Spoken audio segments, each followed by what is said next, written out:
expired.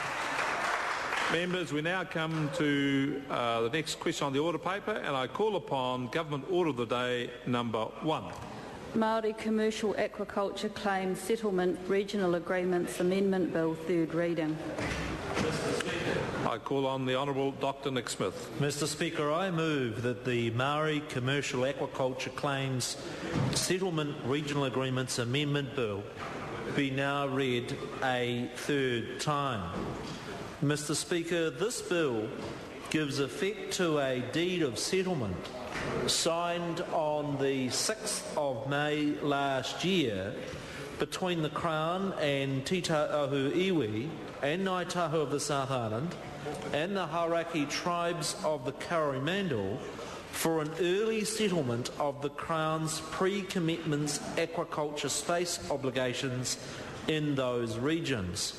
The settlement is for $97 million and will meet the vast majority of the Crown's pre-commencement space obligation. It takes into account the most productive waters for aquaculture in the country, covering the Hauraki Gulf, Marlborough Sounds, Tasman Bay and the remainder of the South Island. Mr Speaker, these waters have been a food basket for tangata whenua for about 1,000 years and are now a food basket not just for our country but for the world. The Crown made an undertaking to settle obligations for Maori in the aquaculture sector as part of the aquaculture settlement. However, and it is of disappointment that the combination of the moratorium and the subsequent aquaculture legislation made it too difficult to provide the new space that was promised to Maori, and the difficulties that there were in trying to buy existing marine farming space, that it proved to be an ineffective way of providing iwi with space, and thus the deed and the agreement that led to this bill.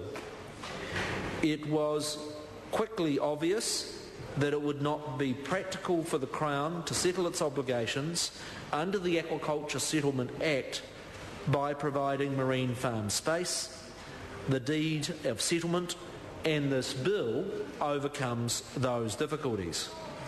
Agreeing the deed of settlement and developing this bill has required a great deal of collaboration and hard work, both by Crown officials and iwi, and it is the result of innovative thinking and desire from both sides to reach a quick and fair settlement that has enabled us to get to this point. The fact that the settlement spans more than half of New Zealand's coastal area and well over 90% of the aquaculture sector is testament to that achievement. The deed of settlement and the bill have both received overwhelming support from iwi, from local government, as well as from the aquaculture and seafood industry. The process leading to the deed of settlement in this bill is a model of how treaty partners should work together as one, frankly not only between Crown and iwi, but also between iwi themselves. It is quite something of an achievement that all iwi of the South Island were able to set aside old differences and come together to reach an agreement for the entire South Island. This is the first time that this has been achieved, and as an MP that represents the upper part of the South Island, I give my congratulations, my thanks and respects to both Te Tahu Iwi and Ngāi Tahu for making this happen. It is an example of what can be achieved with leadership, with flexibility and with pragmatism, and a willingness to settle past grievances and work together for a brighter future. Most importantly, it's an example of what can be achieved with good faith and a determination from both sides to reach a settlement. It started with a genuine interest to negotiate an early regional settlement that was outside the scope of the existing settlement legislation. The request was met with a desire from the Crown to work together to find an early settlement so that iwi, the Crown and the aquaculture industry can move on with finality and also with security. The proposal from iwi in partnership with the Crown for an early regional settlement was innovative. The agreement of the parties to extend the negotiations beyond the realm of the South Island so as to include the Hauraki tribes of the Coromandel area was unprecedented.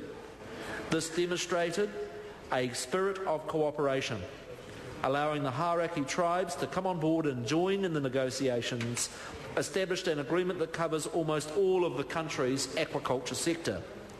Rather than having fragmented settlements, all parties united as one for an efficient and expedient settlement. Developing a way to agree a fair value for that marine farming space is a considerable achievement. It is something that is never done before on this scale. Determining a value for marine space is very challenging. It required a lot of hard work from iwi leaders, from negotiators, from Crown officials, and also from expert consultants. Developing a way to allocate the settlement amongst the large number of iwi who are here today required hard work and commitment from Te Auhu, Kaumoana and from iwi leaders. It is historic that so many iwi would come together to agree a settlement like this. To finalise the settlement so expediently and on such a large scale is an achievement that we haven't seen before, and I hope we'll see again, Mr. Speaker. The bill also paves the way for remaining iwi outside the South Island and Coromandel region to enter into agreements with the Crown for an early settlement within their rohe. This is a strong point of the bill that I want to stress to try and ensure progress. The bill will not only give effect to the deed of settlement between the Crown and iwi of the South Island and Coromandel, but will give effect to future agreements the Crown may enter into with the remaining iwi. This positive aspect of the bill will be felt throughout the entire country. In fact, it is already doing so. Officials have already engaged with iwi of the Bay of Plenty, the Chatham Islands and other regions about an early aquaculture settlement in those regions.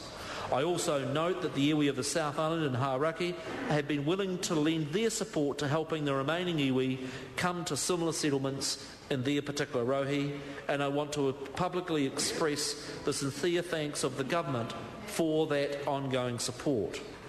There are many people to thank for their hard work and vision in getting to this point of the third reading of this bill today. I wish to particularly acknowledge the foresight of Titaihu Fisheries Forum and its chair Richard Bradley for initiating the opportunity for an early settlement. I also acknowledge the contribution of other iwi leaders from Ngāi Tahu and from Hauraki Whānui. I wish to thank previous ministers, the Honourable Parakura Haramia and the Honourable Jim Anderton, for their work in seeing the potential to negotiate an early financial settlement across these areas and starting the negotiating process. This was later progressed by current ministers and the Honourable Phil Heatley, who have worked to pick this up and carry it through to completion. I would also like to thank the Crown negotiating team of Peter Murray and Nicholas Manakar of the Fisheries Ministry, as well as the work of the consulting firm LECG and Bob Roche of Greenwood Roche Chisnell. I acknowledge the work of Te Auhu Kaumoana, and particularly Archie Taira, Peter Douglas and Laws Lawson, who together with the Chief iwi Legal Advisor Justice Innes provided support to iwi throughout the negotiating process and assisted iwi to reach agreement on how they wish to share settlement assets between them. This is no easy task, and I commend them for their efforts. I also want to thank the efforts of the Maori Affairs Committee and its chair, the Honourable Tau Hanari, for the efficient manner in which this bill progressed through the Select Committee. Together with the support of iwi, the committee made two very useful technical amendments that have strengthened the bill and improved its effectiveness and application. I acknowledge the comments by the Honourable Tau Hanari during the second reading, where he said this is one of the first bills he had seen go before that committee without even a hint of dissent from anyone around the table, and I congratulate all members of the Select Committee on a job well done. Mr. Speaker, in concluding, I want to say that this settlement agreement actually provides something of a pathway, firstly around developing actually long-term aquaculture legislation that will enable this industry to grow. For both Maori and Pākehā New Zealanders, there have been lost opportunities over the last decade, and there is important work for this government and Parliament to do so that we all might pick up on the opportunities of that industry. I'd also note in closing that this Parliament also has the very challenging issue of the foreshore and seabed legislation, and again I would say that if